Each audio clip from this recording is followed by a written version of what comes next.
মধ্যপ্রাচ্যে চলমান উত্তেজনার মধ্যে নতুন এক চাঞ্চল্যকর দাবি ঘিরে আলোচনার ঝড় উঠেছে।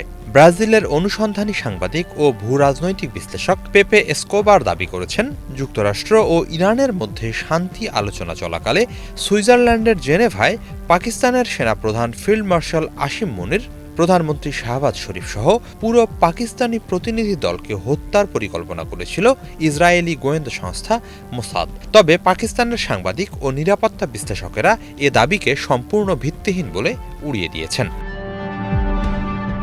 ইন্ডিয়া টুডে, হিন্দুস্তান টাইমস সহ ভারতীয় বিভিন্ন সংবাদ মাধ্যমের প্রতিবেদনে বলা হয়েছে, ইন্টারনেট ব্যক্তিত্ব ও রাজনৈতিক ভাষ্যকার মারিও নাওফাল আয়োজিত একটি পডকাস্টে অংশ নিয়ে পেপে এসকোবার ওই বিস্ফোরক দাবি করেন। তার দাবি, ইসরায়েলের প্রধানমন্ত্রী বেনিয়ামিন নেতানিয়াহুর প্রত্যক্ষ নির্দেশে মোসাদ ওই হত্যাচেষ্টার পরিকল্পনা করে। তবে পাকিস্তানের সামরিক গোয়েন্দা সংস্থা নির্ভরযোগ্য সূত্রের মাধ্যমে আগেই বিষয়টি জানতে সক্ষম হয় এবং দ্রুত পদক্ষেপ নেয়।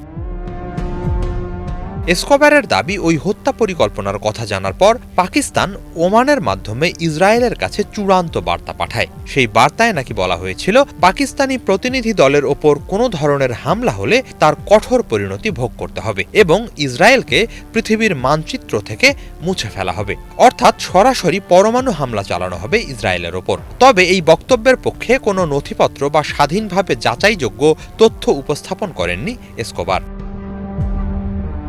যুক্তরাষ্ট্র ও ইরানের চলমান সংঘাতের মধ্যে পাকিস্তান শুরু থেকেই প্রধান মধ্যস্থতাকারী হিসেবে কাজ করছে। দুই দেশের প্রাথমিক চুক্তিটি ইসলামাবাদ সমঝোতা স্মারক নামে পরিচিতি পেয়েছে।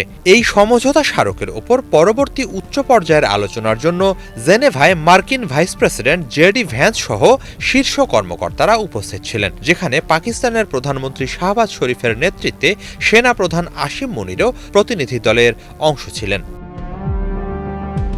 ইসরায়েল এই চুক্তির তীব্র সমালোচনা করে আসছে, কারণ তাদের এই আলোচনার বাইরে রাখা হয়েছে। এছাড়া লেবাননে ইসরায়েলের চলমান সামরিক আগ্রাসনও এই শান্তি চুক্তি ভেস্তে দেওয়ার হুমকি তৈরি করেছে।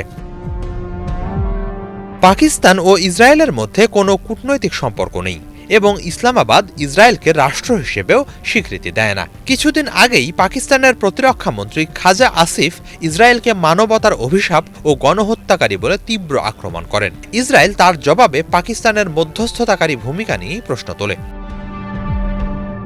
অন্যদিকে পাকিস্তানের সংবাদ মাধ্যম ও সাংবাদিকেরা পেপে এসকোবারের দাবির তীব্র সমালোচনা করছেন। পাকিস্তানের সংবাদ মাধ্যম দ্য কারেন্ট এর প্রতিবেদনে বলা হয়, প্রবীণ সাংবাদিক সৈয়দ তালাত হুসাইন সামাজিক যোগাযোগ মাধ্যম এক্সে লিখেছেন, এ দাবির মধ্যে বিন্দুমাত্র সততা নেই। এছাড়া পাকিস্তানের একটি শীর্ষ নিরাপত্তা সূত্র পুরো বিষয়টিকে বিকৃত ও মনগড়া অপপ্রচার বলে অভিহিত করেছে।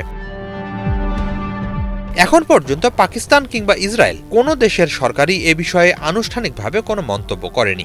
ফলে মোসাদের কথিত এই হত্যা চক্রান্তের দাবি সত্য নাকি নিছক জল্পনা তা এখনো স্পষ্ট নয়।